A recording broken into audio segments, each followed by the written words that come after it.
kama ne ya akono dodo ododo obribi wo se Ghana dadwen da wakoma so oni o Yaa Titi Okrah wona ide atumpenje wotata okodi ebresi amoe ofa asem a wofa ne bum na wo de akyera amansan na waka no nokre kwan so ewiase muntie Ghana muntie enemre mu ya asantoa ya twen wo Yaa Titi Okrah ya yedi ena ye tie wo Nana no anwen sem you say 95.1 sister more pia Baby, I want to make a special good evening and come out. Now, what trade Abwa Pausima enum Yatina City and I just said, why would him? A room Monday, you must say, Yana baby, I say. And some about Wama Ghana to point your bab one more minor fall into my pay friend and you do whom come on. Executive producer Nana Apienti special good evening, Kwamano. John Papa Richard Daroma, we are live on Facebook. Oniana the 5.1 FM and Onia TV Facebook page. Open your baby Kaya and so like a page, you know. We are not fair, what share hashtag, you know. Now they can't hold Pae Mu Ka no me a share. We are commenting what was so now with your mammy. And now come a go prosua yebedi doso. Yaa Titi Okrah Iron Lady AMD. Every Sabre consider non do everybody. One person would him send you see that fireworks and another. And now come on your chamber Sammy and Sam. Ningin as ya bayiri ya husi ya beti miye and sana non do not bomb ya sorry. Baby, I would see me Kabia. I hire 195.1 FM. I ya Pae Mu Ka Jumedi near day every war. And I am common also send a medical catch on and in I said your city bia. Yan Yabaka or being free baby become my yan. It's Yan Yababwa Yahu. Ya can't some said your city. Ya cannot crutch them penny for me no. Ya cannot crutch the one more will my Juma. Yummy and I hotoye. They are simple. And it is said your city bia some of the Yan Yabakayadi. Onua FM 95.1.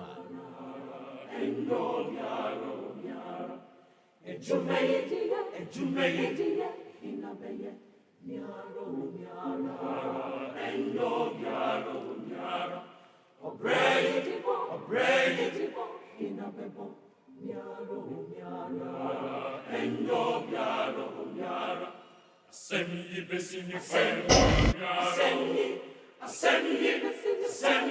yara semi besini Yes, on the demonstration.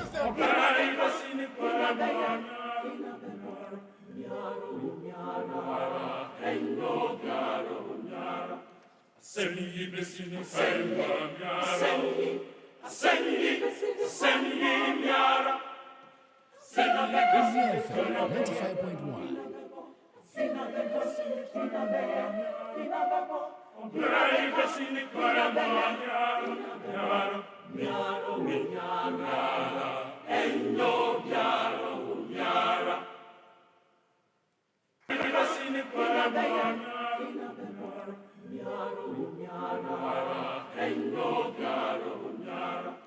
Semi besini fayra semi yara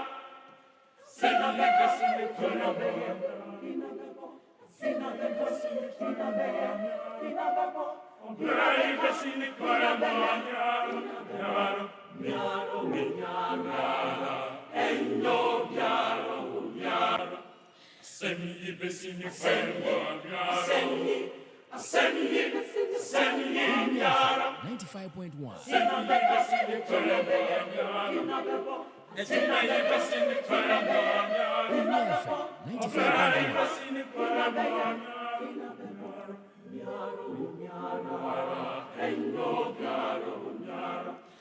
Assemble said your city be a medical catch or say yan yabeka said your city and now come on yabedi dosso yabayiri ya who sending in also yabedi at yamau and then you mreni a resa kept consult na shebe honorable record here gan minim so kokuma wuni bio so wanam hio ne phone no ye frɛ ekɔ but obi amfa sɛ oba fine ye bedi yankɔmɔ because na ye kora ye dwuma na dɔɔso am ye time na ase ye bubu a ase de esuama ye bisa no eti ni nyina mu no obo wa ma o adwuma no ye bɛyɛ ne sɛ de wɔ se ye no because na nsɛm a wɔpono so no ɛdɔɔso paa ne ye bɛkɔ kumawu yakɔ akɔhwɛ de akɔ so ɛwɔ hɔ ɛno akyi no nsɛm ahodoɔ bi atwa ye ho ahyia ɛno so ɛho behia se atimi edi mu ɛnkɔmɔ ɛne ti ɛna nwumre yi mepɛsɛ wa bia wo bia me yɛ sure sɛ asɛm wei sɛ meka sɛ me bia phone lines sɛ wo bia nka na kosɛm a me yɛ sure sɛ ka bɛfa phone calls bɛyɛ 1 hour na kyɛ sɛ me wie yɛ obia wa experience ɛwɔ saa asɛm a meka yi ho but it look as if sɛ yɛyi yɛni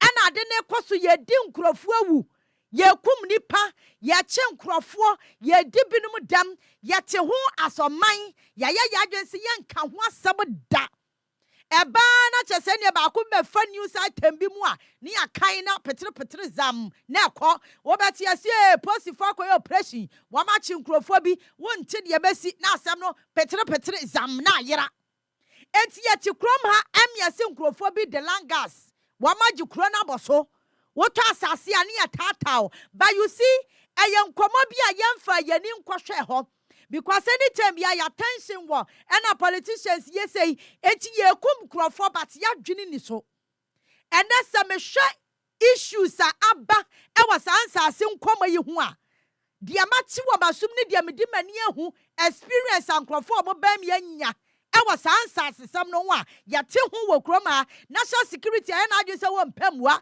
police for e wadwe se wo mu mpamua e na ekoso ne yaku nkrofo e ne yedi nkrofo dam ne ya te ho latest one cry mate yase ukwa ba bi te se fampo senchi area ho ene se asase bi ho manso abeto ho ma na na kwafo kura ne ho wom media menim se na na nim ho bia na se wonim ho bi onim ho bia no nya mi case but asem no akọ IGP ho but the ama me wo interest e was asem ni mu ni say enya ba ko na enya mienu but as ye ya tena ho amade na ba bedin hini asade na yanya na ntobi agina so enti na obi to asase a emfa hu so okita documents emfa hu no se wa register asase no emfa hu no se e bia busua panyin kura wono na to asase no bedi hu adanse no obi a wo sika bia bebu afaso no waje ekwa post station a asam no be petre sa wo hu de bekwa akwasi ne abu agu nipa no so enti krom ha yete no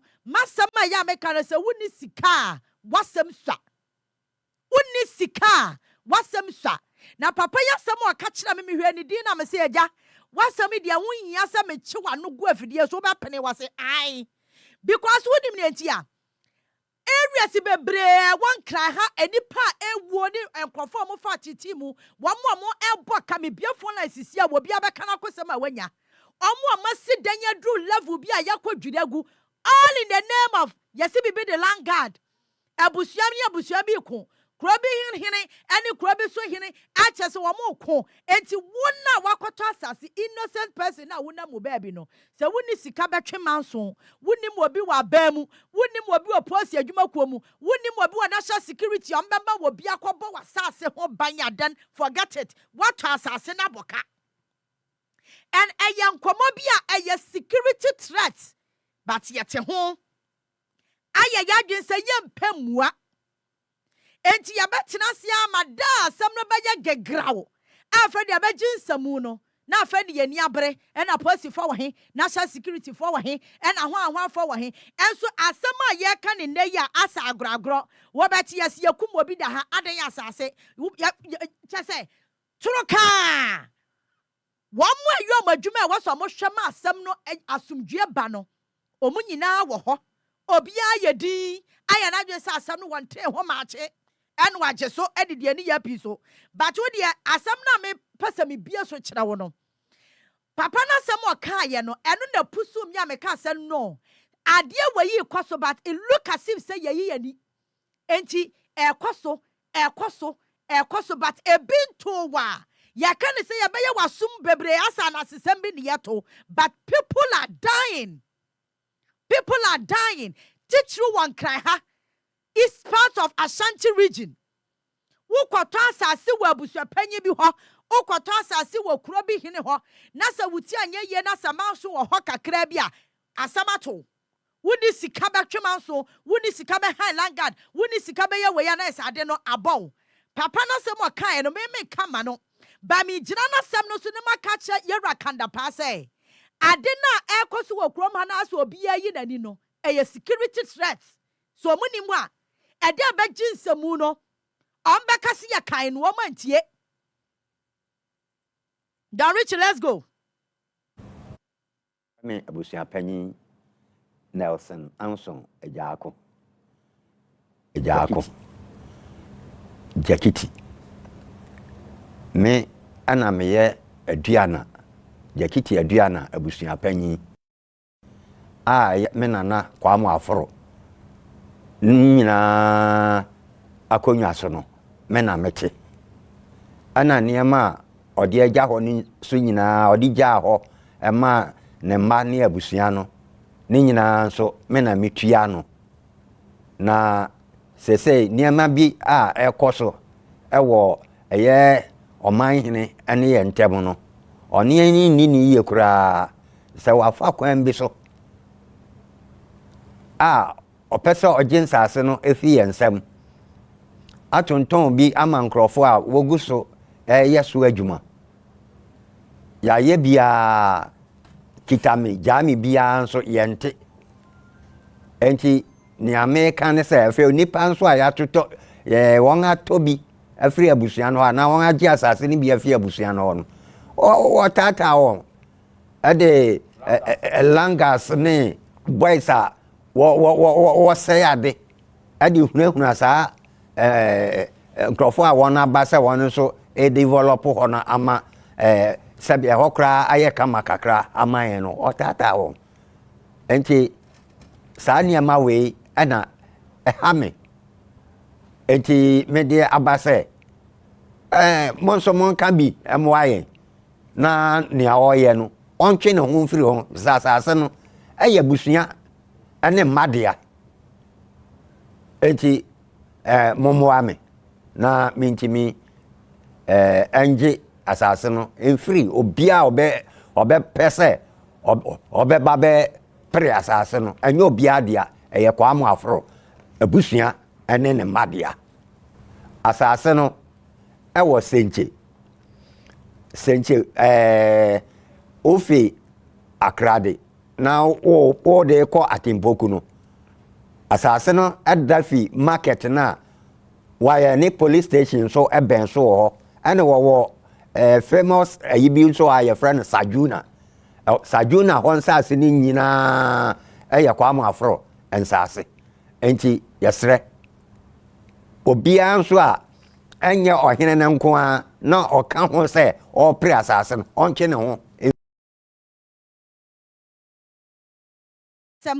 esan se obi wo ho no ma woni ye de di no osuro so obekọ radio so woni sika bekọ court oni sika bekọ police station enti ye bua fa no so Ghana ohu woni sika wasem swa Ghana ne yetimu na aye kuro bia se woni mpanyin bia na chese wo no ye besisiw dia ye pese ye di ye obia ye de be ye hwe obi kita sa document ye kita bibi because obi ohwa ne de na akọkọt ye di nwa chinya enkoma papa be di oba na me se won krata di adanse asema wo ken no cross I mean krata ni makai document nyina akwasi ebi ye court ebi ye high court wo mokoye ene nipa na asase ne ne de pre ya ansa na ebedi ne nchen me kasa tintia na dwo nyina nya bibia ntia o ba masam ene say ye won krofo mo krom hanom a omu ni sika omatitu omomoremu ato bibi so amo pese omo ye japade be sanse obi adwenye ne se owoni pa bi wa ba mu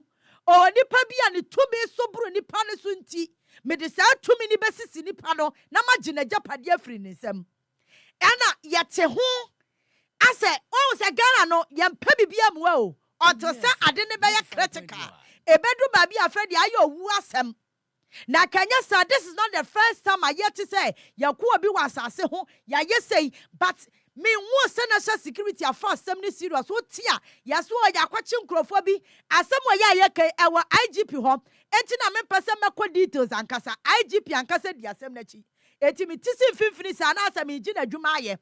But we need to create awareness to say adeɛ na ɛkɔ no wɔn mo sika deɛ kutimi kwatwe manso ɛtwenya hunu sɛ ade no wɔma gye wɔma deɛ back. Ba yɛndwe wɔn mo ni sika ne ho. Yɛndwe wɔn mo ni kamafo ho sɛ sɛ wo na asɛm bi si yato na sɛ wo ni sika na sɛ adeɛ na wo watetu mo remu akɔtɔ no ana sɛ adeɛ na ya wo wagya pade a wo maame ana wo papa die gya wo no kwabrane se mimi wo tumi kyɛn wo nti no magye. 95.1. And it's like we don't care. It's like, oh, obi na anya ni bi na se ye bu no se ye kum no emfa me ho. Ebeye kakra no ade we ebeye national kanka am ye ho hwia enye yie. Wo mo ye estate developers wo mo ko. Obi wo ho ye estate developer no ne yonko estate developer kwa crash wa asase ho. Wa wo sika dɔso no wa fam. Ni ya sisi nipa no ni agye ade na manipa na abra enya ne dia. Enti krona ya tim no from political angle, from yankasi ya social angle no, nothing is working. Obia ya dope ena de obenya ne yonko no asisi no abu na faso no okɔ. De obenya ne yonko bia no abu na faso no okɔ. Me gidi se asɛm de IGP hu wo mu die. Eye den ya wasa asumdwe ba because adia akɔ court ama court wabu ehun krata wo hɔ minji di se wenka wase ntokwasi ho but ntokwasi ho dɔrechi wo de obetimi di abahwe se obi ase sika ye japade ni akwadwiri agu enya papa ye nkoa o mese bibia for license ya obi abeka nakosam a wasi dan aduru baabi ni ase obi de langat wakwa akwadwiri atu agu wo de ne kwa baabi enye ye wo bu na enye ye wuti enye ye kra wo no bebo no wakunwa ka ho kunkrofo da ye kunkrofo da e wasase ho manso ho but we look at it ni abu ye ni aguso na asem na besi atwam because asem no emfa ye dan ho emfa ye busua ho ba ede ne wodo dakro asem wo ho ne ye ka wo hu ne se nne na hu hia o ba da bia bi beto wa wo so wo be prese obi be ba be ka bia ma no na afa wo nya kamafo na wanu dem etu obi dia ba eka wasi ade ye nhwesohwe ya bu nkrofo prepra nkrofo but it look like obia doesn't care when ya nyaw ne yasisi wa fine hwe obi ye japade asi ya bu atu agu ya kwache kwabrane ne ya bu no ne ya pra na obi anche obia because ube kwom no there's somebody who claims he's superior eche obi enti wadi ni tumi na ekura no esisi ni nua no wo fom no ye decide to amemu politicians sisi yen ahemfo ye no omuti krom esisi yen for various areas ubekwa kwati similar story american say ahemfo bi do omutumi sisi nkrofo bi eji wo majapade afiri wo nsam bikwa na dwen ya ne say se kuro ne ye ne de mfa ho ne say wo abusua no wo so wo ajapade magye. We can't continue like this. Because your politicians ni prayen, ni ababa fie nso ni ahemfo, abusua panyi, kwanti hene fire no amutifia, ye betimi abegya foto a wo so peso mu prayen a. Na na kro no ye betine mu sen. Enti kro no ma yesisi, obi wo ho ya adwuma na etete no, obi wo ho na japade bia wakoye a yesisi no, enti kro no ma yete se eja. Asa bunsanjam. Chase ya no rapture nsiye. But what a Ghana to say the wobun sanjam. Chronomaya sisi mo bia ya bibia nya ye. What to tomorrow mo ya bibia, obi be fa kwamani bi so asisiu no agye. Ene ye te ho. Obati yesi ebrono bi so ha, enkrofo bi akoto ahye enkrofo bi so ya bobi no mu kura tuo. Ni ya mia ya no yesi aposifo akọ wa mo chi nipa se obekọ nipa 2 3 ni achi bi no hu de case ni bekọ akoye ni ya jani pa no amokọ.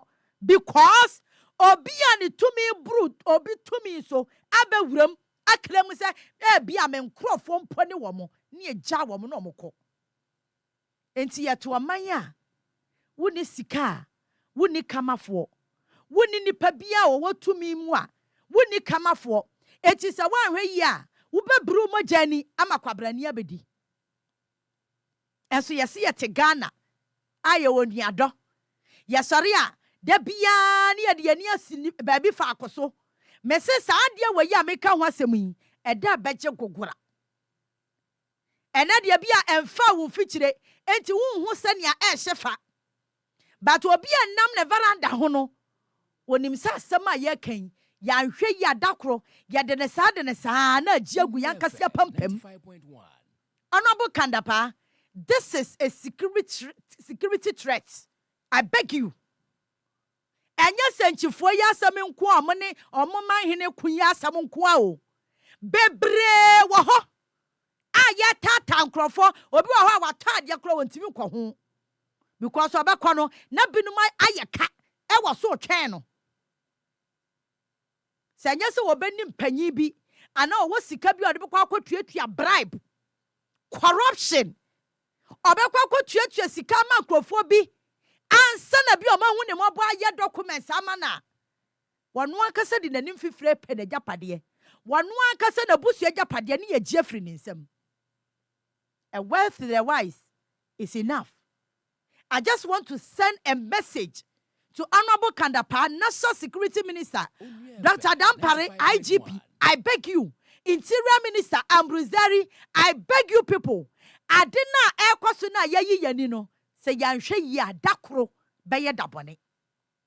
Dakro ebeye dabone. Na mom yehwe ne yi. Me se dakro beye dabone o. Mom yehwe ne yi. Arise, gather youth for your country. The nation demands your devotion. Let us all unite to uphold her and make her great and strong. We are all involved. We are all involved. We are all involved in building our fatherland. We are all involved. WOHO 95.1. We are all involved. We are all involved in building our fatherland. Go back to the Meda se yenyina ya sorry a oman yenyina ne yedea. Se ye kokumawu. Wonim say Ghana Jubilee House na hankasa esikumawu. Jubilee House no esikumawu. Ama se NDC headquarters ensu sikumawu. Je se kumawu aye kumawu aye But you see, at times some tenants na medwen nyama ekoso no ho a na ye manika efa ba bi na ye mesere efa ba bi na ye mareho na me bisa me ho say eti da ben na yan Ghana fo no ye be kire mpanyimfo na ye kasa lai eto abamo omo ne say ye ni ate sabe ye wuhuru ye ni mu nkosoro ne de kosa lai to abamo omo hwa obi hu chama wuntumi a onka kire ne say enkotodwa ne dia fa no obabu bebre o enye kumawu nkwa no obabu nkotodwa because senya wama party na ya troka e wa Ashanti region no si wasi nkotodwa buo eno de bekwa akope vote de na 2024 onkope ya ka de sen ni nkotodwa na so mbe wari ani so mo de single se hwan na be hye ni mu ama no onkope se mo agya mo yi na mo de hyeso mo nani mbobo no onkope bi because nkotodwa de obebu bi papa obebu bi hwecha ba wutumi eni nkotodwa gu fam simply because by election no up win and you say you are funny oh. You are funny. You people, when I look at you, na mo ho ya me mobo. Hwe papa panyi ente say. Se wodi asempa e ka wani mu manyam. Mese mo nka kire chama wotumi se ni nkotodwe we na wabu na sua. Se so na sorry to sorry and wabu nkotodwe e pache op vote. Se wochena yakotro aba ma MPP ozo mu hu osoro na amotoma no me nya campaign mo bia.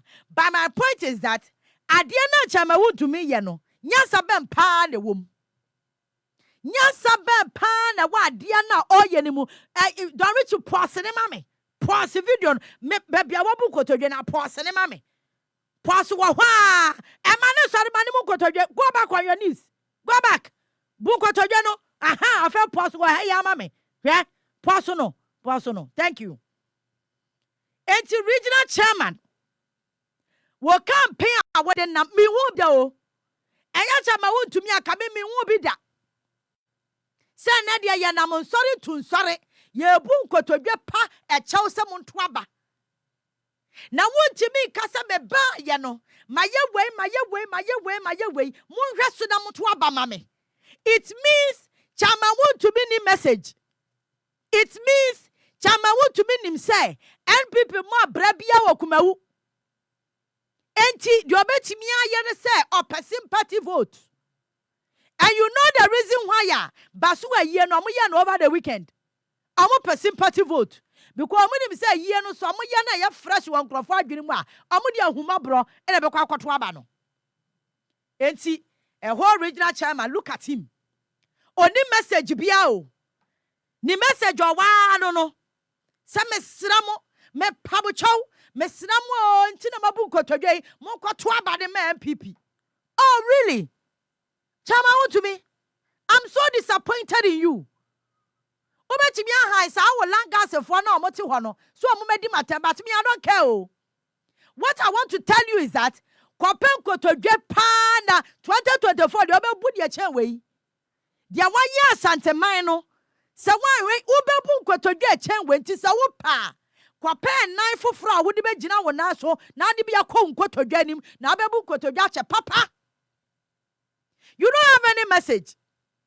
We need developmental project to be a home messenger. Would be jina so your campaign so you see your life. One abraba uba okubawu.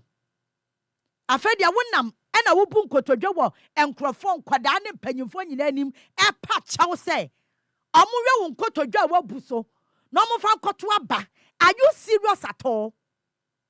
So you people think say we just vote for voting sake. Just a Ghana for the teacher ni Ashanti region there.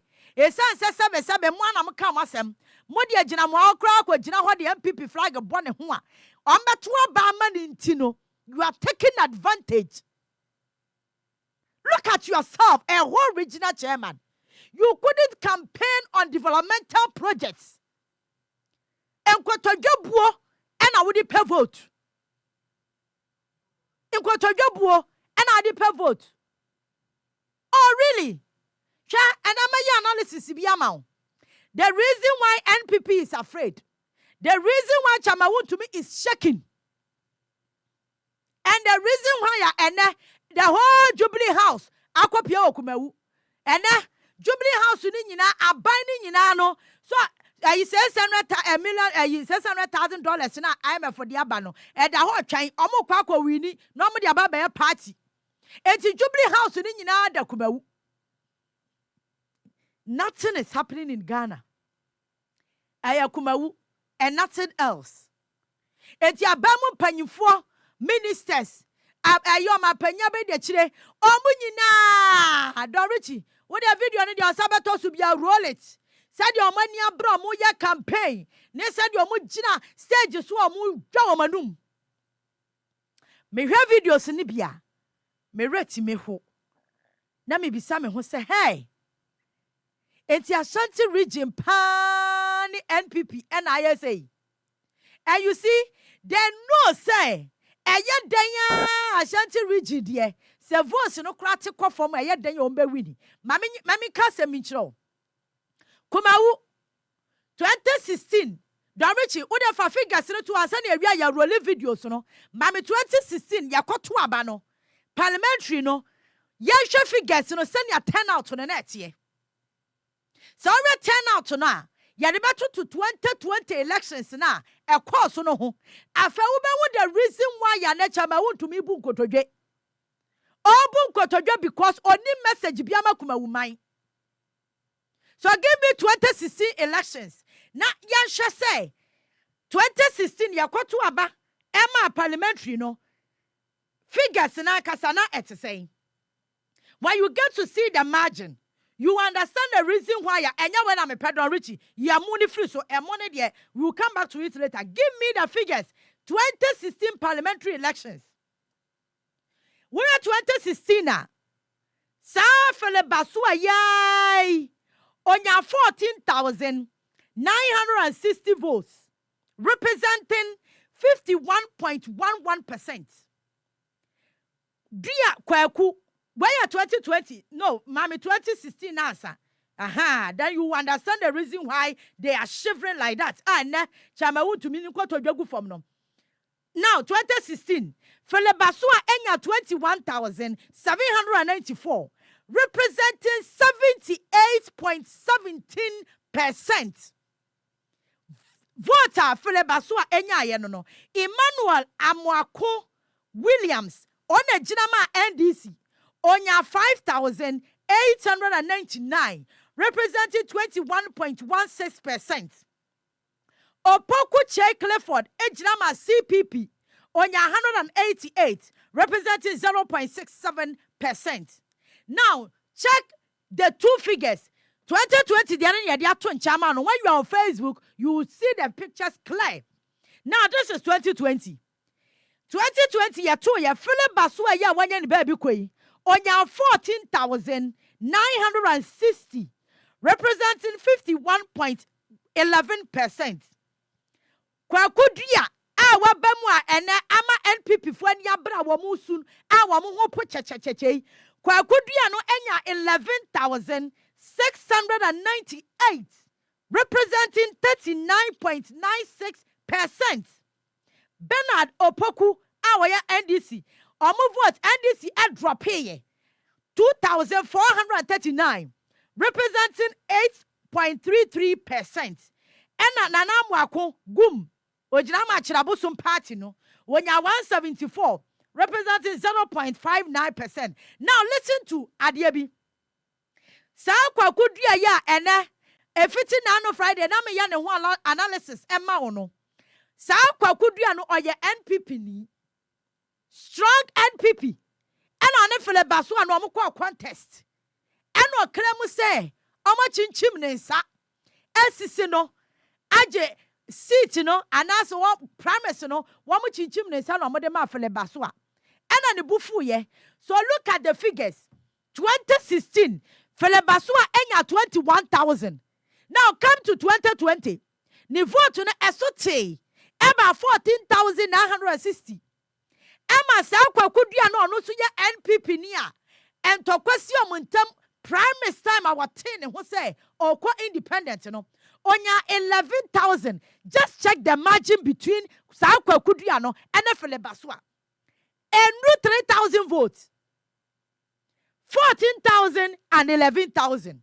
Say ya simple calculation kra say yante Fele Basua yante kwa kudua vote no every Fele Basua de animu a me gidi pasa enru 3,000. So 14,960 minus 11,698, 3,262 votes. And I was a candidate mienu entem. Now listen. Any pa wamo tu aba edema sa kwa kudua no. Omu akuma wuha o. Omu akuma wuha. Any pa tu aba ma Fele Basua no so. Omu akuma wuha. Now listen. A party esi sa nkrofo yi mienu wamuntem. Ama bia ka wamo supporters omu nyina ya NPP fo.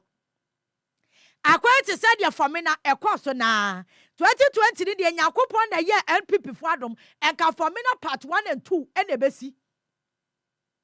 Ente Fele Basua vote no ene kwa kudua vote no enya ahibia na wo muntamo. Enya ahibia. If you don't understand the reason why the whole Jubilee House is in Kumawu right now, this is the reason. This is the reason why Kumawu Adani Jubilee House CCA ama bamu panyufo and this is side so obunyina kese MPC ni dia sefa obia wo Kumawu. Now listen. Sa enkwafo na wo mo support kwa kudua no they are still in Kumawu. Sa enkwafo na mo support Fele Basua na wanya ni baby kwa no mo so omunyina wo Kumawu. Difference ni nya difference bia was a NPP for the agro. Ano mo akasa bunkunta kwa machi a omo hyeda nya de titru bia wo Kumawu. Eti ato omo adwendwen. Now, Don Richie, mami the notice of poll no. Aha, thank you. So you see, kwasi amankwa we ya o stand ma NDC or ya threat ma NPP for. Bakwa kudua no ye independent awaya NPP ni no. Oya threat ma wo more than sa Kwesi Amankwa no ye NDC ni no because they know say Kwesi Amankwa no de chinia no kura hye nadim no kura nti no nya de ankrofo behwe ho. Eti say wo mo target eye kwakudua. And that's the reason why your makwa fa sa small boy kwakudua no hye ase ho no. Ene ne be bata ne ho. Ene de akwa no say ne logo ye aso so eye kuma o say den yo. I don't even want to talk about it. But you see, NPP is afraid because amanya bibia fasa kwakudua na waya NPP ni a wache ne ho abaye independent candidate ni ho a asembe to omo famina besa babiem. Famina ebesa babiem. Na se wohwem a sa kwakudua we benya sure se wono obeye famina MP na de na wabaye na o say I will side with the majority no. Ebufu a ewani mu no. There's no way Obaba siding with government. Obaya na on its own. Eti wamunim say. So amuye list mistake. Na sa kwakudua NPP we yo independent candidate. Onya wini a asema to omo. And that's the reason why you will see them sharing rice. Emono krampo nya papa bi. JD ambassador to Jimmy. Emofu ena amocha wo krom ho. Enya mo 5 kg mpo. And enya sa 1 kg bi na and what sachet mu na ya kono ni bi. Emo no kra ye ni mo kro ehye obi car front.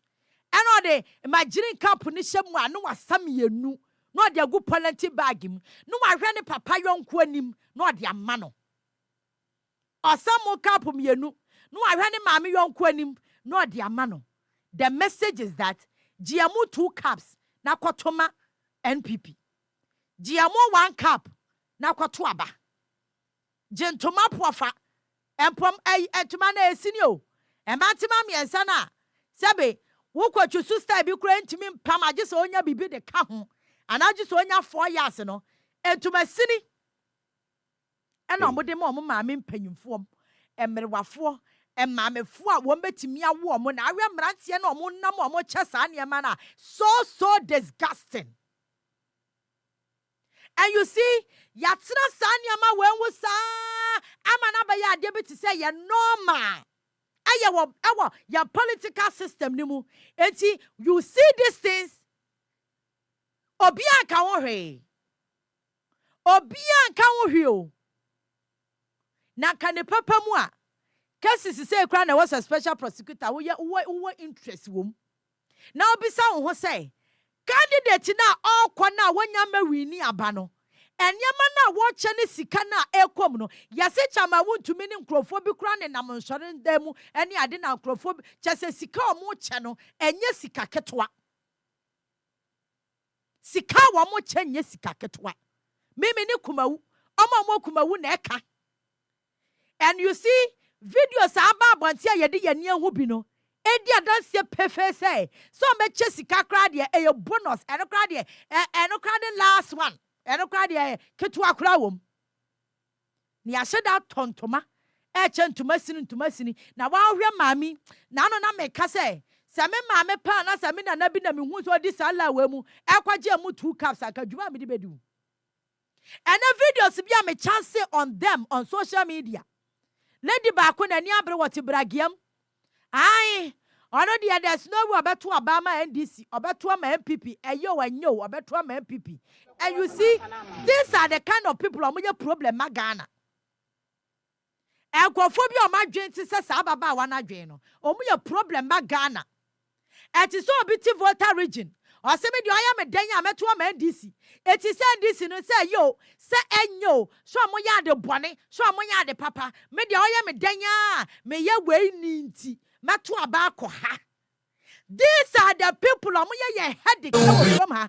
It is sound crofono and a quatu abafon. No more we are ambamo full coswa. Yenina affected.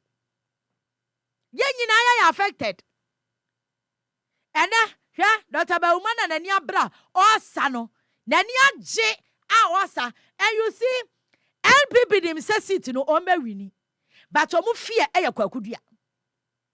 That particular kwakudua na 2020 elections onya more than 11,000 votes omu fie eye saa kwakudua no eno na ama nne aban ni nyina tu afri nkran eda kumawu na menim se nyame bo kyena de sika wo meche wo kuro no nya sika ketoa because do amadi kanya kyene de akonkrofo botom no enya asamwa bisa wo se saa sika no afri hi.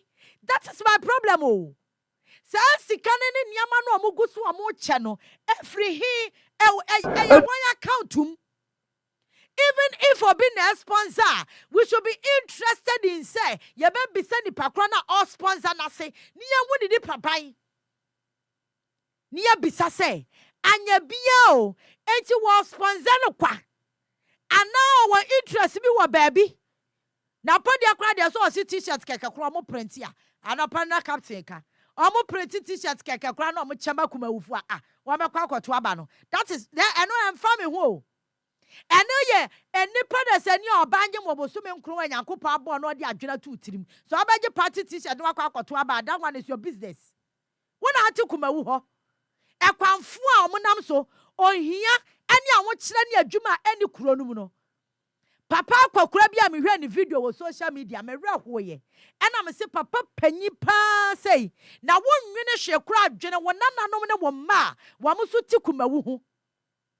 Wo se ai kane no de ye bisa ne se adwuma be na okuma wu. Ɔso aha de anyina ye MPP fo. Aha de kane no ne ahyibidie ɛna forestry fo no na se omusi ye duadua nua enti bidie no kra ye nhyibiam ma wo ba ha ye nyina ye kuafo obi asori okwa adwuma ɛna nipa kro no ye interview ni bisa ne se enti anopa obi akwa adwuma se ai oh ye nyina se ye kua.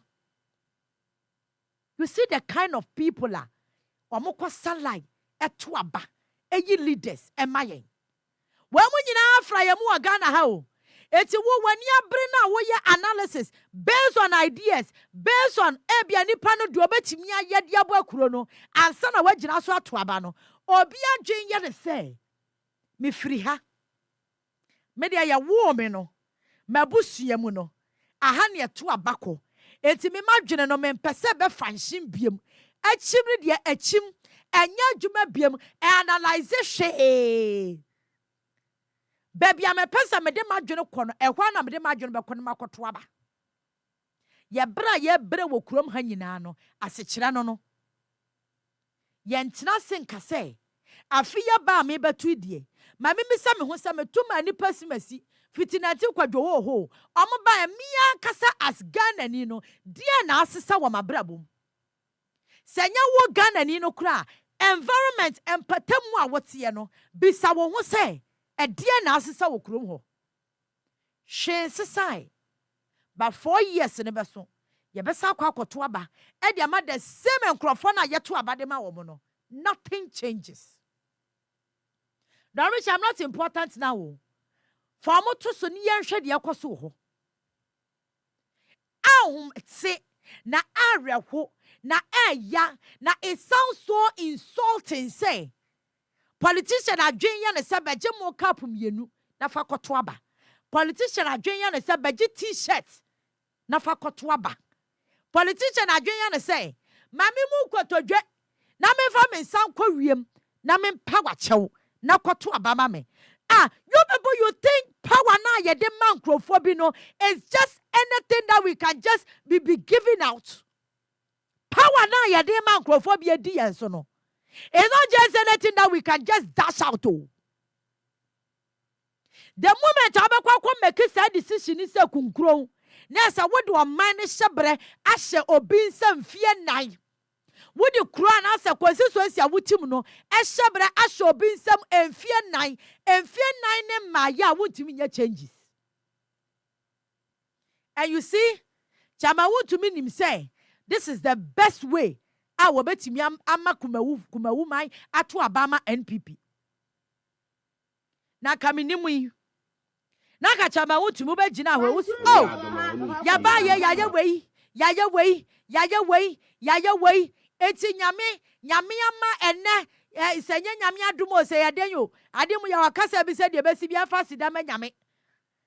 Se nyame na ya adumo se senyo ena ya by election am MP free mu. Mo hwe adwuma ya yeso na mo san toa yen so.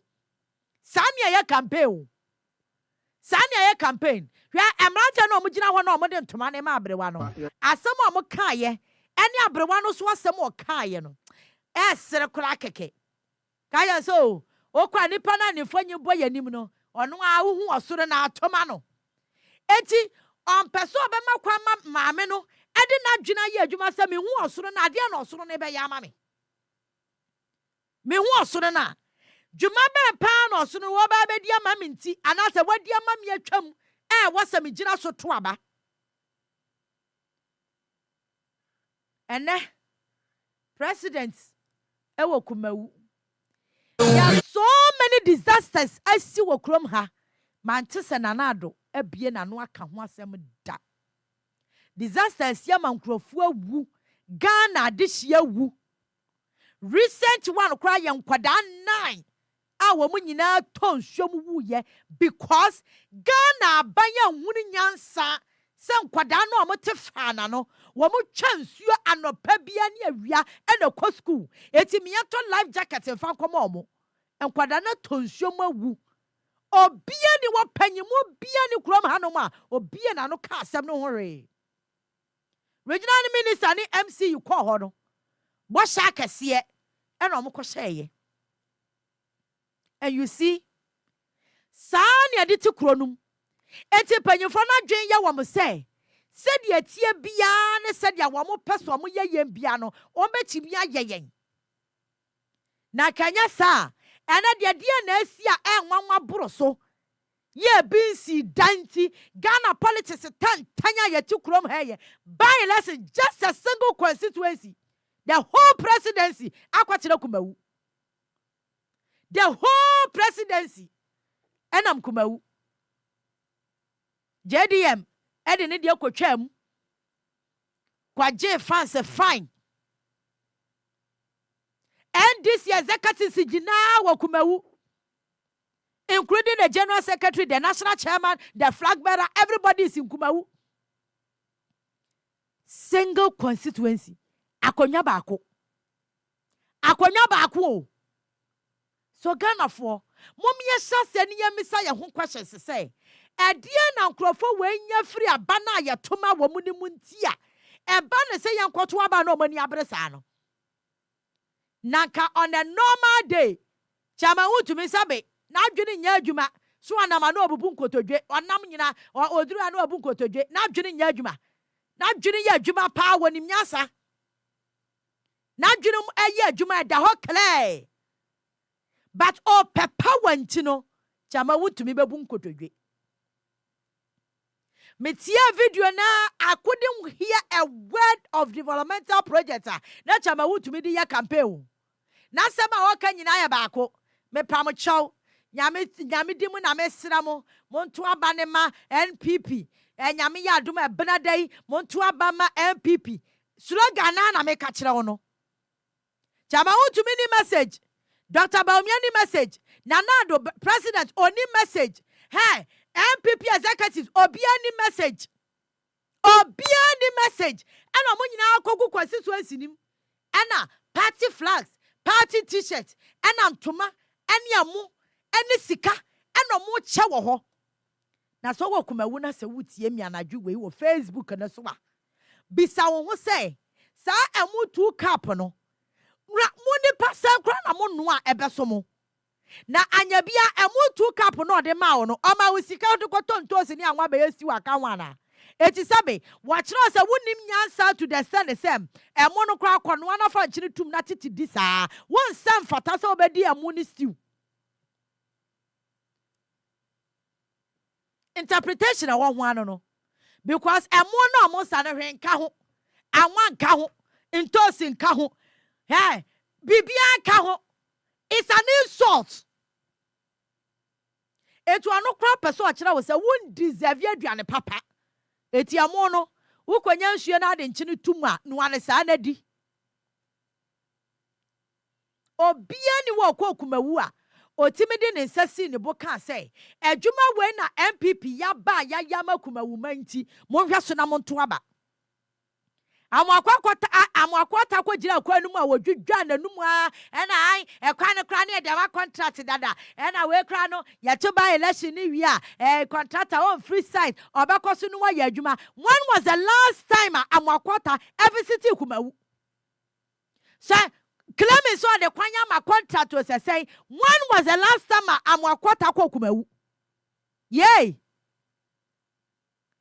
Mwa mwakwata ewo Kumawu say when the Kumawu kwan ama contract intino wo begina ho no press conference ana. When was the last time you saw amwakwata ewo Kumawu? But by election abama yepe 1 seat intino amwakwata to afrin kran ewo a da Kumawu eja contractors so mesi nyame ya adoma e kina aba ne ye beto awie de obewini bewini contractor ni sika besa obe free site ehwo na Kumawufo mu be hu say yes doko ye je contractor no obe free site obedi akwani abasa ma 2024 adru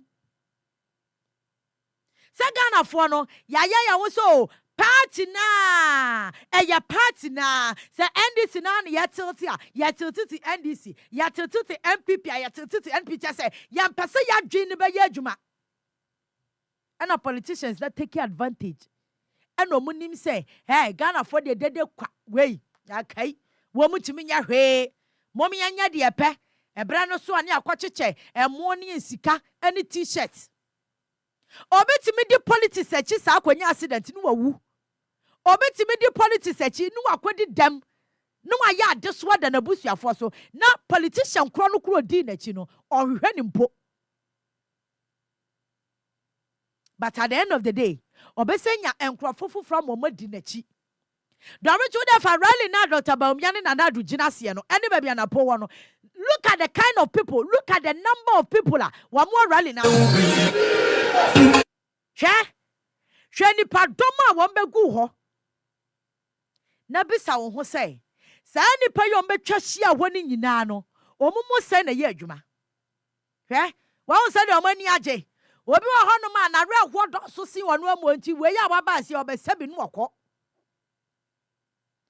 chese party na di etiribu dama ma ya dwini nya adwuma wani padomo muguo enipa muguo nyina yi Dr. Bawumia ntimi mbisa ne ho a single question te enipa abegu ha nyina me kasa kire wo mu omumu se na ye adwuma. That question will never cross their mind because wo nya omobotaye o. Wo so mu hia wa na ebra so wo so mo to aba mo pe kokro moti dia ya ade. Enti ene Kumawu adane Jubilee House. Kumawu adane NDC headquarters.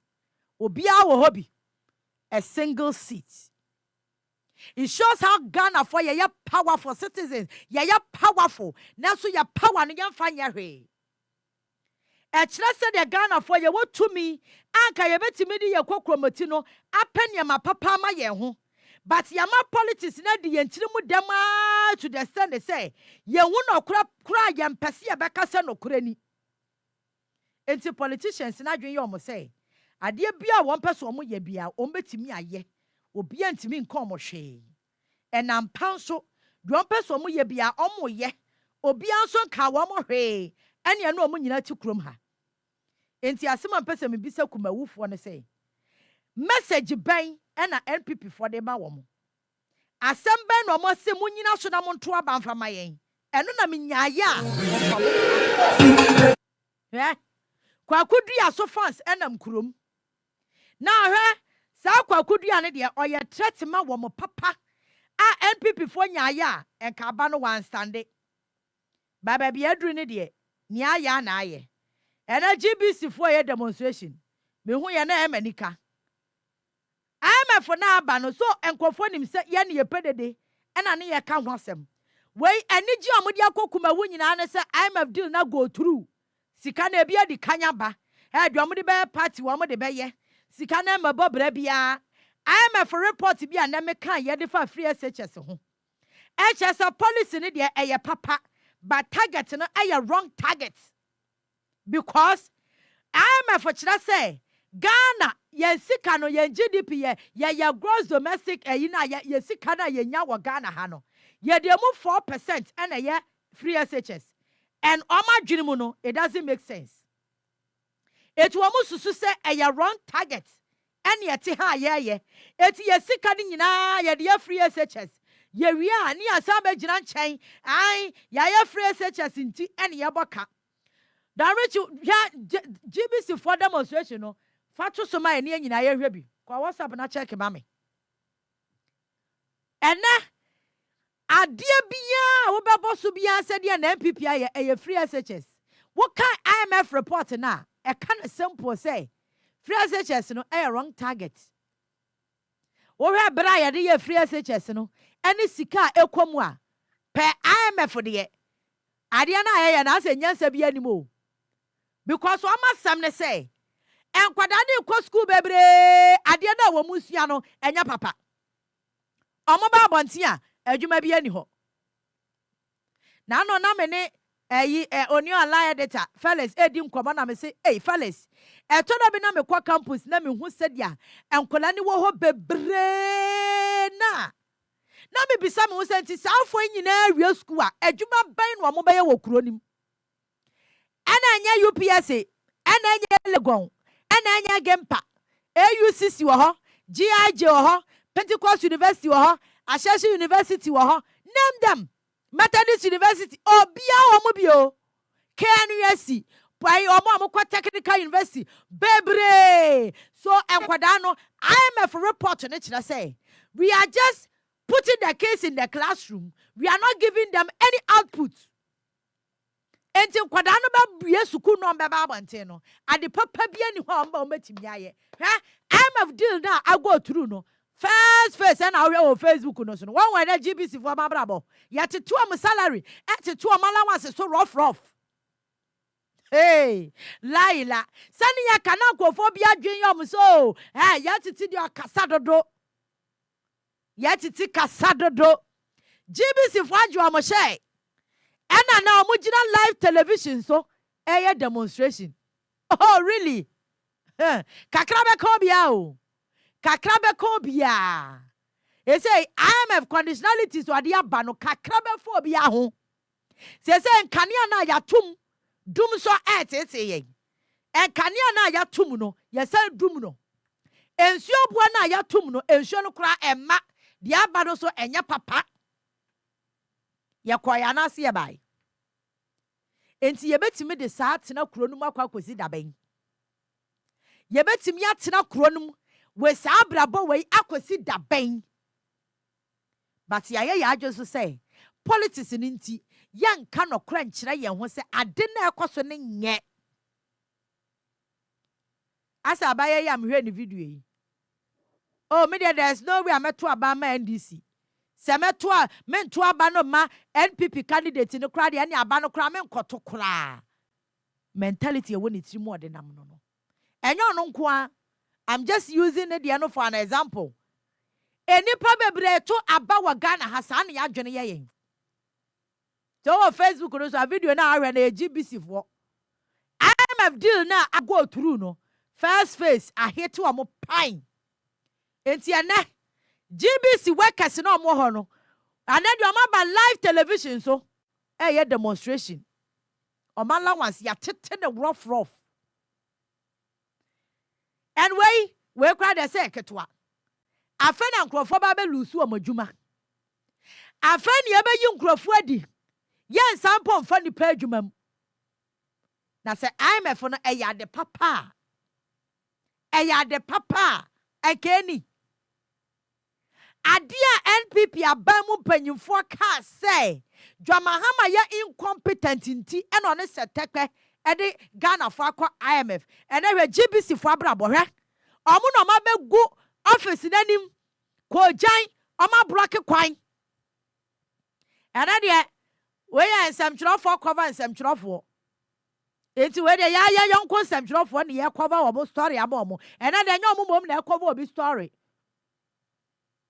IMF first phase any experience no na ye kasa obiti baby anadwe na se o nipa so besi asema okay se kotia me party nko ade a na say woye anti NPP oye anti NDC sa yare no ye de tikrom ha ene ye nyina ye bere ye mpese ye beka no kra kire ye mpanyimfo na mna ko obutirim because yan kasa ne ye de ye ho Ghana fo no ye mpese ye beka no kra kire ye ho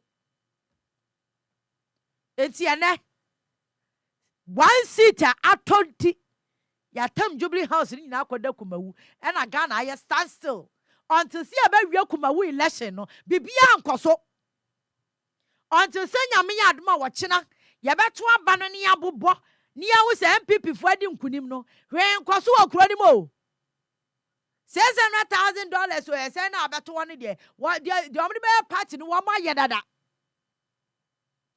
eno na obi ni mi di nkomo no waka say opesu obi sa senti kroma politicians adwen be na ya na ewo mutrim si ati krom ha posi fokra ka wo mudi be ya adwuma no ehwo ayede fire service for peka akoye adwuma ebi ni ho prison service na no mi kofie me nam ache mota ho no mu a meme kwanya baako me fefo ba bia ro from ba bia mpa bia mtimi fa na no de me kwatwam wo ache mota ho ba bi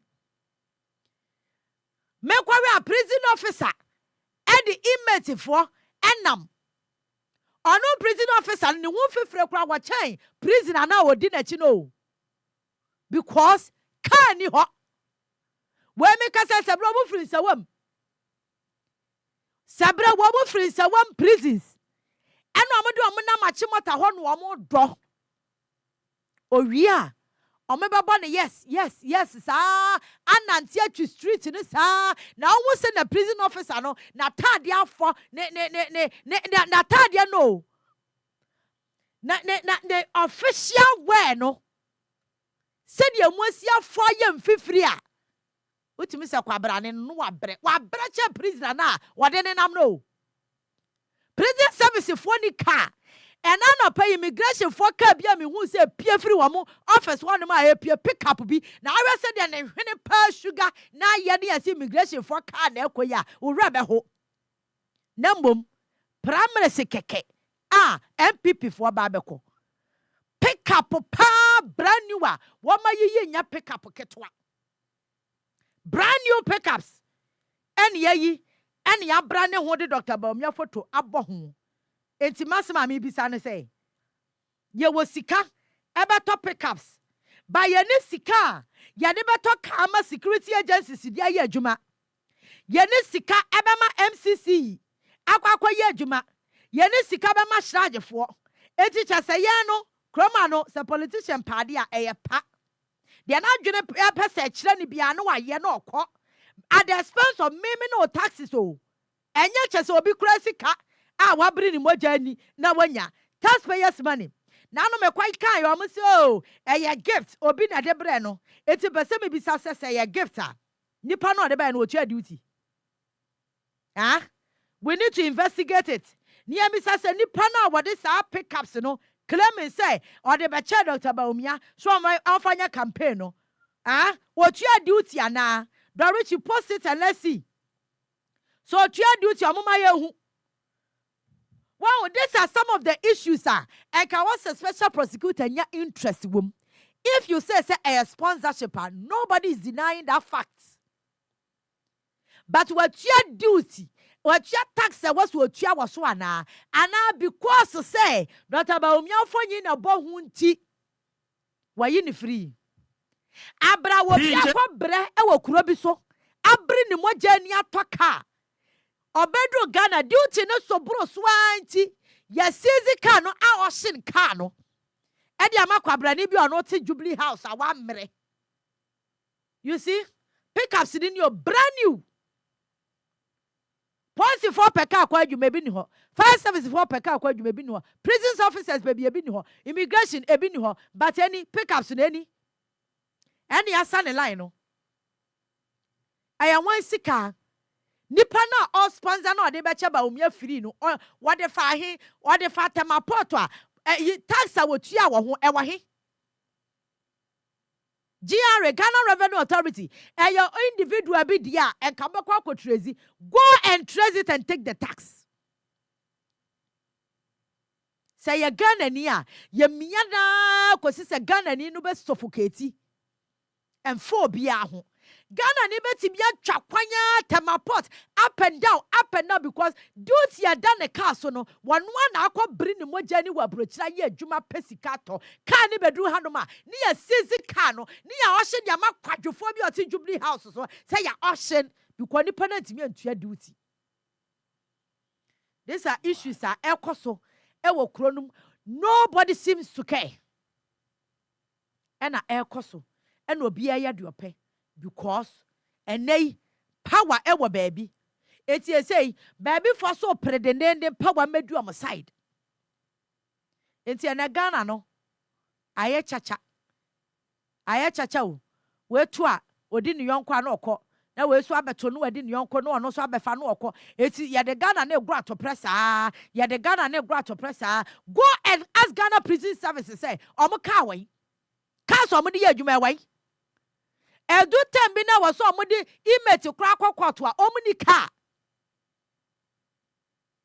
enti wa wabusuafo ni sika wasema akopie court a woda afiase no se wo wabusuafo ankopɛ ka bi amefo ankokɔto a wo bɛda remand sa afia petepe ya wonkofo bebre amoda remand o masem kra ye ni because ɛda bi abɛhye court da bi aye sika di ho no waka ho ye fra case na imeti na mu a wa ama prison officer wa ama prosecutor say any asam ne yetu ahyeda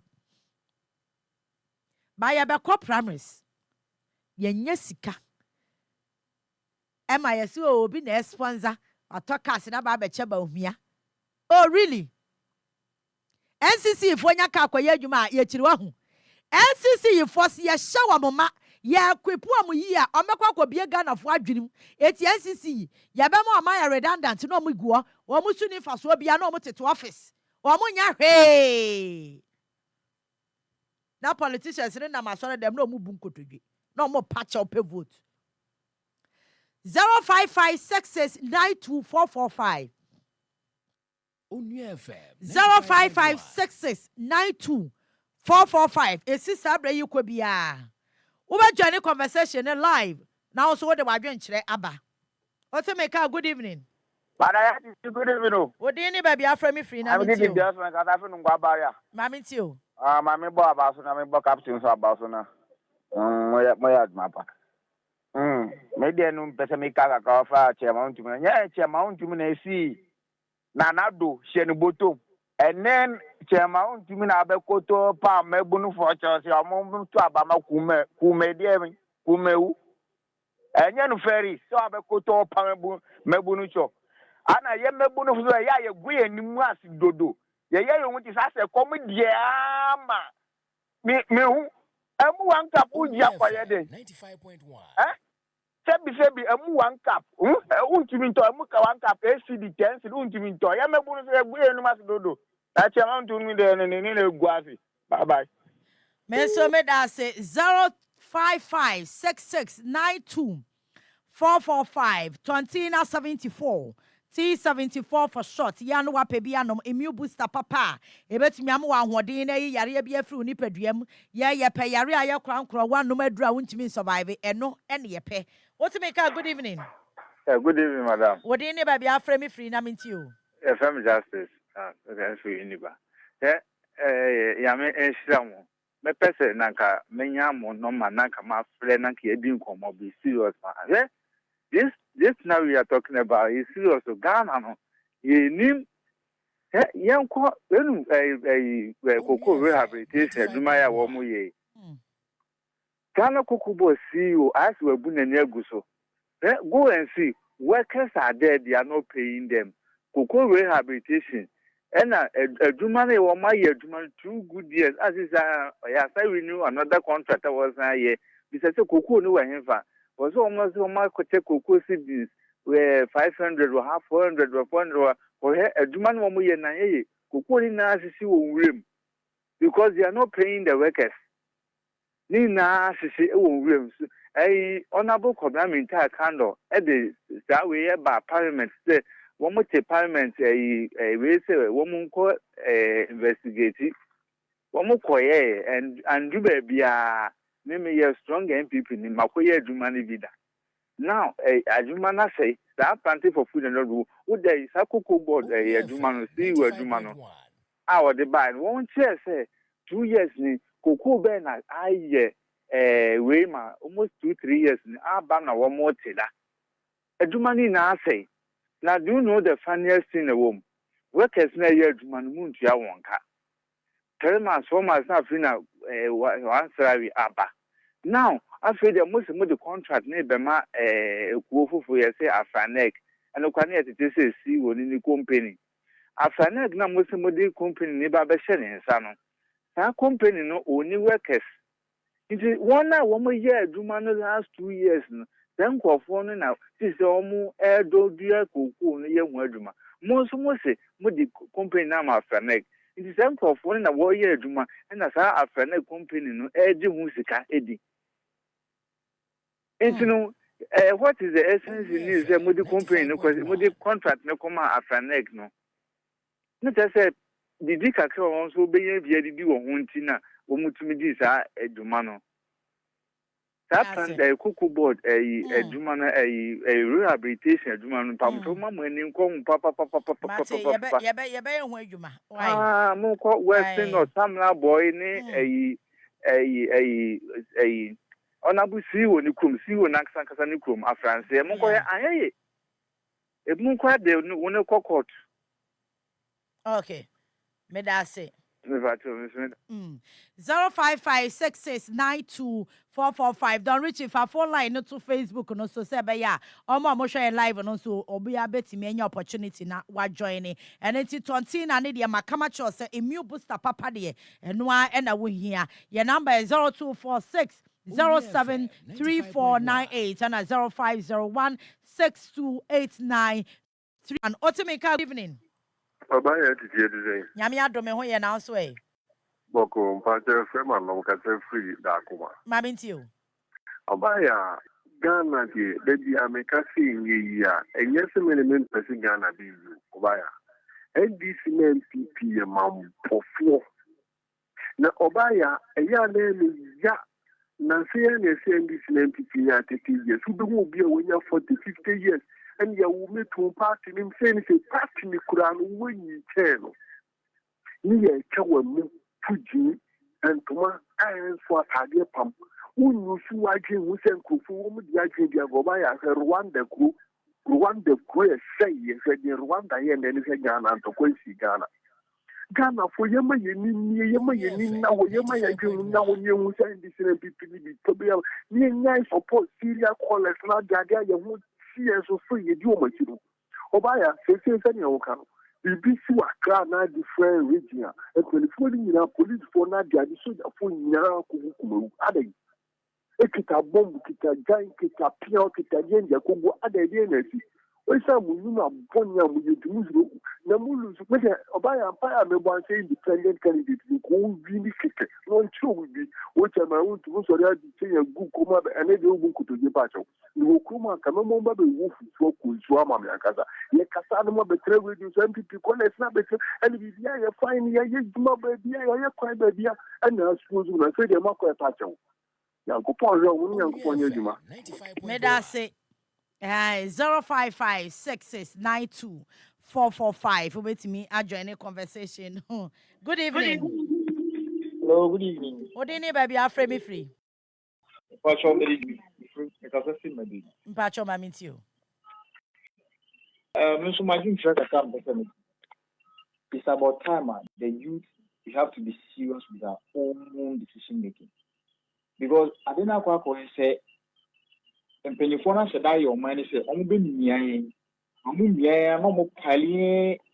resources now. A good timer, na no more pony who cry at the young now, you said you hear near share your woman, we just take it and then we let go everything. Oh, and yes, she. After all, we know mommy, we are mommy, your mommy, then you're not what woman, sir. It's about time I was saying, so young being kakra. Typical example, your two full more could do, baby. Your two full soon as here, see driver 20 full, but I was so can you take car tires so. You take engine oil so. You take car windscreen so, but your two full so, see driver 20 full so. It's like ɛnam na profit tree ɛnam no apro ɛwɔ tree ɛnam agye no nyinaa apansan ba nsɛm bebree wɔ hɔ yintimi nka no nyinaa within a seconds ndi nyame gya wo ne nyame nya adwuma nso da ase me so me da ase papa don rich fa notice of no ɛto hɔ sɛ bɛyɛ a wɔn mo ɔmpɛ so ɔmo to makɔ akudua no independent candidate no mamu confuse me ho wɔ saa fake akudua no ɔhyɛ aseɛ hɔ no mamu confuse me ho baako no ɔhyɛ down hɔ no e fake ɔno yɛde ne bɛhyɛ was to confuse nkrɔfo adwen kɛkɛ. Good evening. Hello. Odini baby afre me free na minti o. Afre me Gideon nkasa fi Hebron. Ma minti o. Yo. I can say youth no say ma ye ni dawo. Pa say do about na no maba. Me kasa bebre yan me MP a Sakana don pray. She know how your mind by. She see was starting teacher near money other things. Na me can say youth no. I mean that up me say morning na man bebre na enjoy your future. Na only omun dream ye ho baako do about on dia na wo hwehwe yen. Na wetin kan reality. Me da say 0556692445 mo am wo Facebook no ye the phone number no ebeto so nti wo fa aka be sesima edu entem no ye the phone call so no ebesi ho no ma. Good evening. Yeah. Good evening. Odini baby afre me free. My friend by the night me kasa free tema. Acho ma minti o. Say mu kasa bread too much. Mukasa bread too much. Yeah, bread and coffee patako. And this MPP and promise them. Omwe chifu. Omwe chifu kasa kasa. Omwe me bremo free A up to Z. Ahimfu na ahimfu me bremo na chimifu ya diskaka kabe kwa mse no me na. Omwe che ya ade afa mkuma ya. Wase mkuma yefe. Mkuma ye 442 jobs. Wase ade mkuma ya. Muni nambu be mkuma yefe. Adano Captain Fado yi Meridian over England. Oh, now watch the most tourism work for England. Watch Ghana day. Now one new management. What are there? One share at India. Now pass Ghana for you. Now Madam match too much. Now come to Musi. You match it to the castle. Or much to what the money about. A granum baby and I'll pay a benefit. If you're able to area and you breathe, it's also real with care because how couple bush out the Beno, next year's can be. Because I said, what do you? Because it's Kadian plan of the Hey, I didn't know about a director. Why? Number no mom wo Facebook no so no that's if screen no so bet me afa now so why join a conversation. Good evening. Hello, good evening. Good evening. What do you need, baby? After me free. From Rafa, Yaa Mpacho mamintio. The tieni said the me brave kai. Yakasaha ya hundodo. Yakasaha ya hundodo. And the crow hono eba coupe. Chese said ya ukita WOHO su program we. Utamu super wapon. Yobeka say youth my higher we mind in that hole in an kwesi baby. And the crony say, mo boss, I'll be a juma way, you know. Mo hubet me jina ma ye Ghana for say boss wo na wo tumi sisi kakra wo musem go we can you sika samo me minister bi be jina no be mame mu half bag and I say 200 series o ma nche mi sika da sakwan no so me na no so afolo no se mi ndi na chikura na danu nko aje metie no ba so boss the letter kokoma president obehwe nenumi onhwe manim adentia oboso kakra woni nsem enti sampanyifo ne betime gina ho aka se emra ye dibu o man no yensi sa omra no na ayedwuma enti sadia and the time bedu say ya mobe host program say ya na ye frefre sa enko ba bia o pompe aye off because me mfa manim nko me ni person me ni even tie kwa ye tuba no makwa me ni bi me de makoko gina Canada Japan ni mu say hi sorry for me nisu enjina ha menjina ha kura ha mi valanda ni ha mi fie ni menjina ha enye campaign obejina ho akasa owie okọ enti mo mpanyifo na mo se wu bebia wo gina mi ntumi ma ho mo no mo na mbetimi akasa ma de na ye yi na se mo de be program say de na say ya na man na sai kwa ti so mbejina ho a mo mpanyifo no wo wa wo kasa yi ojina program no so no wo betuma akrebi because we are journalists wo boss betuma akrebi no maka say there bi o nya sa mamu nya ni sa na yeye na nya se de ebe ye ni se de amua da misro me meko no bi nso aba mo ma fight ma Ghana na Ghana no MPP ni NDC omu say o man we ntie nyina me pekwan adwane akọ trauma bi so aye dwuma na me discover na me busha fa na ma ye free me da say number no our Facebook live no so betimi afa now so afre 0556 692 good evening. Good evening. Good evening, baby. I'm free free. Pacho, your family Adano, me free kaswa. Mami tio. Aha, Pacho, baby e koso pa wo manu muna. One day no dear. One day I'm showing ya a bit teacher. Serious pa. And you say, you see a many who can say teach any be war across Methodist school war. The friend of Joshua and my dog Blin. But church a day was school bear 10 good years ni yen tianika. 95.1. If I say e wo man no more ti classroom ho a owo ade kire hu do a owo ho de bia na o kire ade nanso na ketua de emma wa follow aye ni obeye bia ntimi sire mo mo ke bia etimi tie no mo fa mo hu enji sase mo we emma ye nua be ma no na GS the post ne ko ho ana bato an besimbe 10 years ni yen tianika na yen aye die adwuma ye tua ye ka bosumi kwampo yen po ye die no e kosi sen ni obi a ono de yen tianika kura ase wa kira de ho mfie sen e si be mfie dunie 10 years 10 good years ene yen tianika na ogusu o kire ono ogusu wo ho no mu o de mo pa mbetumi akọ across method school wo ana the school no kira de o no headmaster ni o headmaster wo ho ena headmaster no wa ya ne den kese o bisa omuso mu humia o betumi aya afa ho biom ena wo ho saa no no su class wo no tira de ni saa ntime tremu a mo fa mo ho ndi mu mai na asembe kredi nyankopon enum no na onu su entimi nya na ketua no mate wo se ya fa kaso a ayi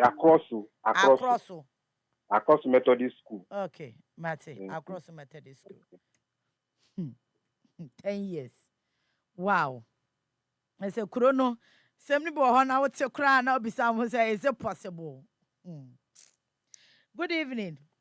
Good evening. Odini baby afre me free. Amede yawo. Me ba cho mami ti o. I go be kind no. And na mizu me take ya. 95.1. Koko sem no ne akoso wo nkwase no enye kra. Okay. If you say abai no ya you should go to bed say on China. Say Ghana koko no one ya massive pruning. Na koko no ewian ehun say ewian na ebo no so. E say ye no bai no. Yeah, but say when the kind went to Galamsey. And to Wushama, not to say, O Mampenina or Cheki, no more yes, sir. Into Mumadia classic. Come to Kebimba, way or mine, and I say, Quafuno, into Mumba. The obedient to me da say this particular issue you be follow up on yahwe ma won say nkrofo bi so kra ma me message e wo me inbox mu say youth in afforestation so yentua wo muka for so many months ni I don't really know nti forestry commission mu wa asem bi am pe ka fa ho am ka fa ho mabunu na omo ne mo ye adwuma na omo se omo ye adwuma be ye ne wo ne mu ntua omuka nti eno so e wo say follow up on ye bisa say e kwesen good evening Nanaya would any baby afre me free because the seminar me free me ka say and be Accra ma pa cho ma minti me fa so ne me so me kan say sisi yem mabunu na ye wo Ghana hanom no say nyina yitimi ya adwene ba ko na ye hwe aban no ne obetimi aboa yen ansa na yakoto aba efisi abatu iba beba su obia ne na asama oba beka we ba obeka sei ifa na obeka sei say ye ntie ne ye mo diska ene nyema daada ya ye beto aba ama obi a onye ana onsem fata so ba bi die so The piano for the anity happens much. Then in some eye of Kenka, Nini or Kikabia. See it ye, na ya. The boy, Mr. Kakram, Canano, Medasi. Men so medase number no screen no so Facebook I'll bet me up for 0556 692 445. Good evening. Hello, good evening. Hello, good evening. What do you need, baby? After me free, na minti you. Pacho me din di solo kasa Africa so. Ni mi share me adwuma pa won ye bo Ghana. Anapana me hwe program we wo on TV. Anana posi MPP t-shirt F pa ntino. Ayam pretty eno ni bebre ni emfama kumawufo. The t-shirt na ba mo akokoto aba. Nti no wonder say ye chae mo cap baako ne na sefo. Ne mbesire ne se nkanyame be ya do na nke bedi wochina acha ba nyimre 6 o'clock. Anka kwakudu e na wini okumawu. Se ne ho kuma presidency na so mo ho akwesi kumawu no. Anka ya hwekwan omo ba fa so ne omo anim fele ne eni wu a omo de be free kumawu asa ba Jubilee House wa betena. Na me yesho say kwakudu a we di ono wini a ansa nkwa ti say fom na de ni gbe mu afa. Mpaya me gba no se nka kumawu man. O ma yemfa emo ni t-shirt na ada wo mo. Benifo si ejwa ba ene fra no pa. Ye be papa mamu anka ye ntwema mo MP enwu emmeye sapete ni adwuma basa we wo ho no mo ka se amoakwata ba ye o sese ye to aba no wi ye beto aso omunni mu aye omo wi sakra wo no the late Sir John ye na ye wi e besi ne ekwan na ka ho nti ye sere kuma wuma ye kina kwakudu a original kwakudu anye fake one na ya ma na kuma o se aso no woni nyame ni adwuma. Meda se papa onipa kro de sa logo ne ma branche no minimara se kuma no de kodwan hwan tirimo se ya sonso no de ko bonko fie wa hio. I don't really know. Good evening. Good evening, madam. Udini baby afre me free. Yo, me kasa fi ekufi ucho. Wo from me mama amabondowa. Mpa cho mama ntio. Yo, mama pa me cho inde aye no kwa. Nye youth, nye ne yama package ni wo full. This time around say no, see tin sama captain smart oraka. You put it that program wa yi. Ampa onye dey. Package ni. Ye wu ye do papa. 95.1. Oh, your papa. NDC or Mawaye, our ho. And then people walk question one year should walk to water patrol. The Macadam, the one to mend this in Bra. 1 2 from my Moko, Nakasa, ne, our friend, what can then do? Independence, no. Yeah, 1 2 from man. No, on my practice to me, Wilson answer. I'm a next time say, by window what day, a year, Juma. Me so me da se papa ye be fani pa be 5 na afe ye di esi and into betimi adjoin yen live wo show no so good evening. Good evening. Hello, good evening. Baby. What's menka?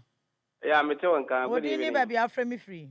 Me kasa free nya no me di asare. Mama ntio. Na me try ni say o program na come up egusiti every day in the activity captain smart. E de na say de bia o twinfo. Na odi e kwa bibia etene. Mesre. Me kasa MPP na NDC.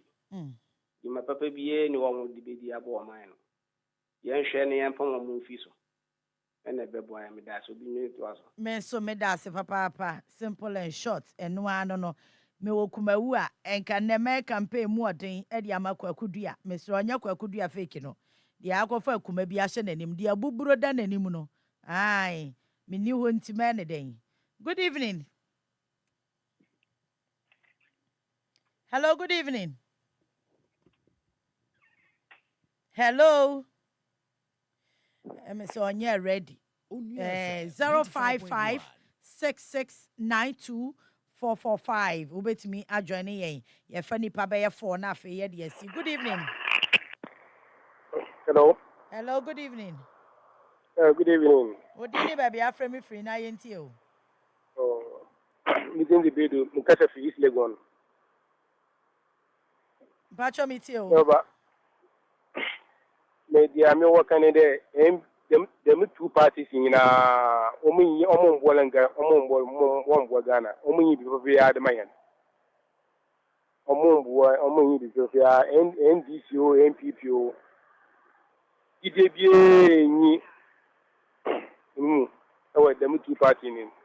On den channel, Captain Smart on fire one. On fire no yedin. Papa perform on fire power. Atamaka You, me so me das papa funny part 3. Na ye de asi e wa ha. Mo abo Facebook no number no e wo so. Obetimi afa na wo so wa join yen. Good evening. Good evening. Good evening. Nyame adome ho ye. Ya mamumu ni ejuma. Ade chine tie woni captain aye ntimi na. Ya das. Na America ni say Ghana youth yen shedam fa ye ho adwene. Na say aso nipa da se ni wuti ho. Na bibi hie obi. No oba wonchen dia de bi fie bi be hwe sa se sa de nti ya de we mana. Na wankasa wa adwene kire wo den.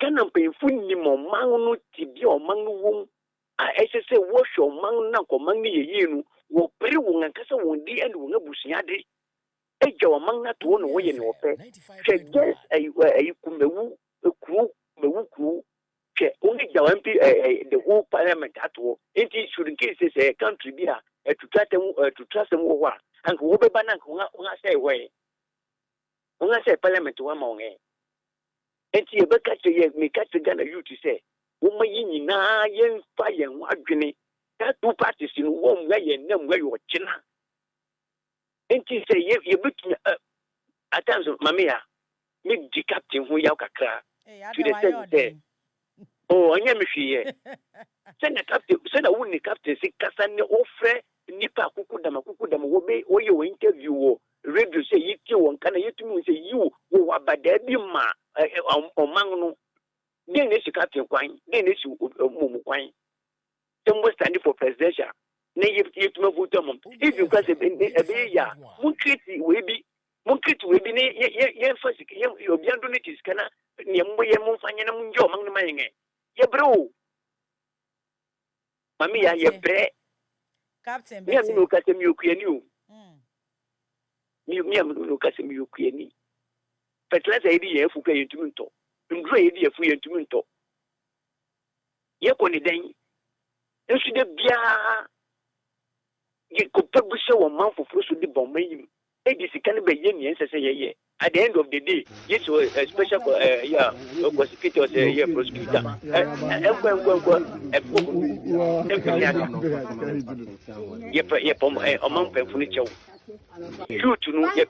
president now. From now, we have a youth president. It is you, Captain Quine, say, Ugutimechina. Nayetuma Buano. Obuya council, you know, you're going to scout the bank campaign. No, what your man, my. Get out there, Captain Betty, why? That's it.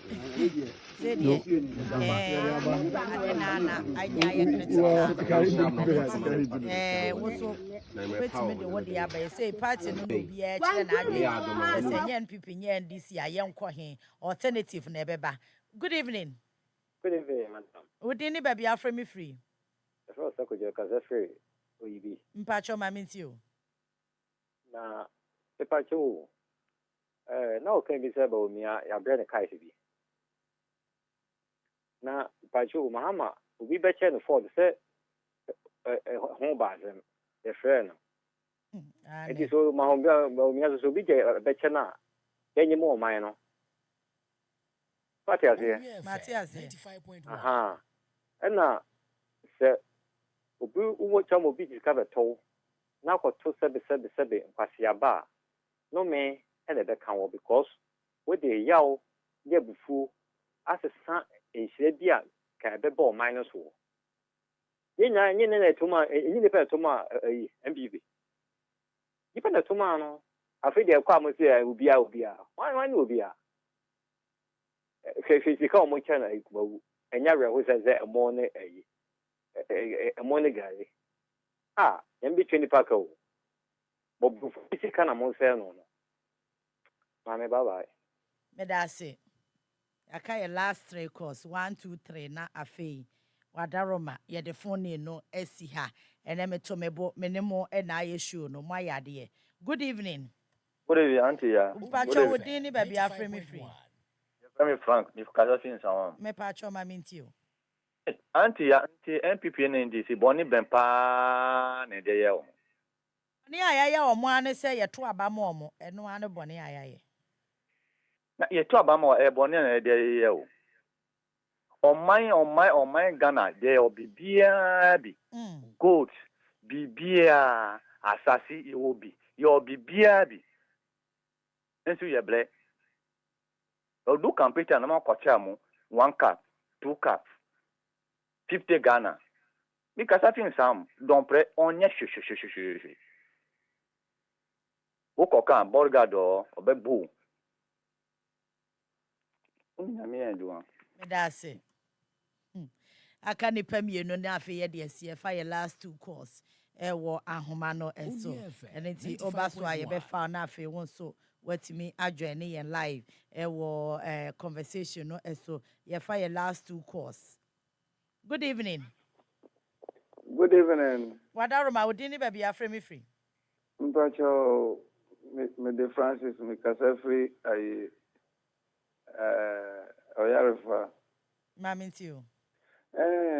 Ne omai koso yidie youth na wo see fire ho adwene because ya wu say omai no omuntimi mbua empanifo no bia ni wono mo betimi aboa e so as say ba me pese me ma youth no woni say no ye be adwene say obia fati for ni won obia mpre say obekwa kosala ya koto aba mo obi no obi dia kwakoye na busua yie what you say nti say no ye nyina youth no ye fire ho adwene say ye nsam votu ma obi mo bi ma no ababedi nia ye huni enho ayi a kire yeso ye fire ho adwene na me de bai ti misro Me dase na I say video bi kura amasi ehu a ndc fo binum so ka bankui say kuma wu no de Yehowa ne mewefo hey Kroma politicians. Good evening. Good evening, Ayoni. Good evening, baby. I'm free free. I'm Kazafi Esbuaye son of Family Kwame. Bacho Mamintio. In Ghana for the Venezuelan answer. Any Guasi Pani. A captain here, say, or standing in the one kind of question sober. In the I used to know Pau Kwan Fire and Namu Supao. Crowd 95.1. Uni ya me bo abaso anything bia me ti mu pa bet fra I am in room na de asema ya de ne na mama room ti no da ma ti pa ni ma se papa ene de ya boye homoden pa ya de ene nti baby a time no edru no ya boye homoden de mu oden adi e say don reach ya ne den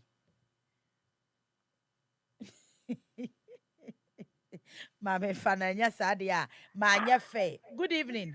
Good evening, Yaa Titi. Odini baby afre me free. Because after I my friend George. Mame ntio. We pa de ka be kwaja.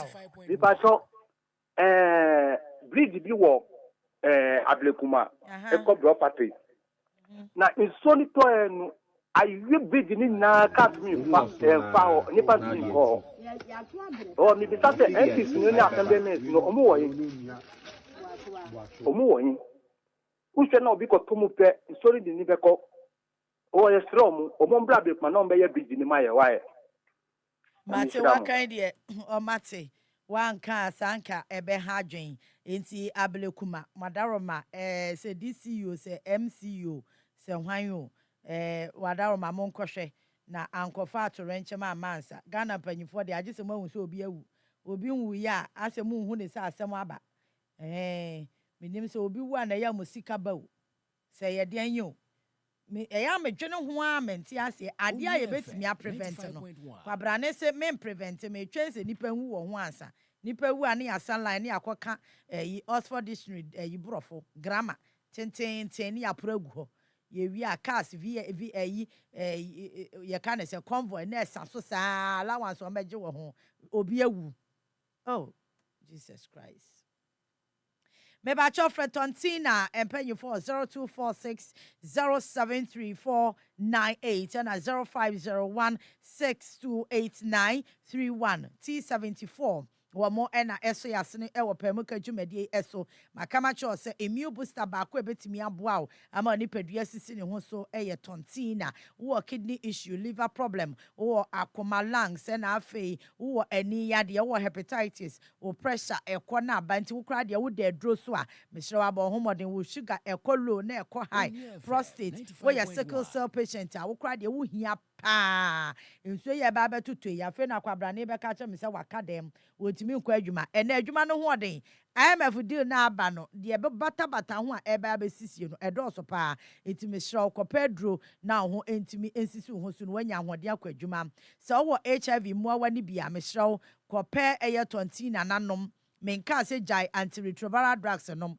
na mo wonnom na wo de T74 aka ho obehu se emma apomodi e papa immune system no be sha se enya ahoden na afi fight tia HIV muawa no wo ho beto pa fibroid na afi obi akura tu a enwu da candidiasis na afi obi a wo kasa no wanim eyinka no tontina wokọ pharmacy bia mu ahye dabodin say wo pɛ Yaa Titi aduro no bi tontina wokọ no wase wo ni bi owo immune booster foforo bia alternative de mawa ka cha ne se wo mpɛ wo pɛ T74 na mesro ni ti white na ebu aso no obebu mienu anopa na wanom 30 minutes asa na wadidi anwumre ma ne nye lasting a wo benom a wo de bekọ akoda tontina adaroma ena womo eso yasene ewo Pae Mu Ka dwumadi yi eso ena anwumre minim se babia wo bia enkomo no ayode lines no guso air blinke but facha me babia betimi ede asi eno no minim se nyankopon eya adoma na wotwe senem ye besa ebie phone lines ni bia no bia a kire na adwen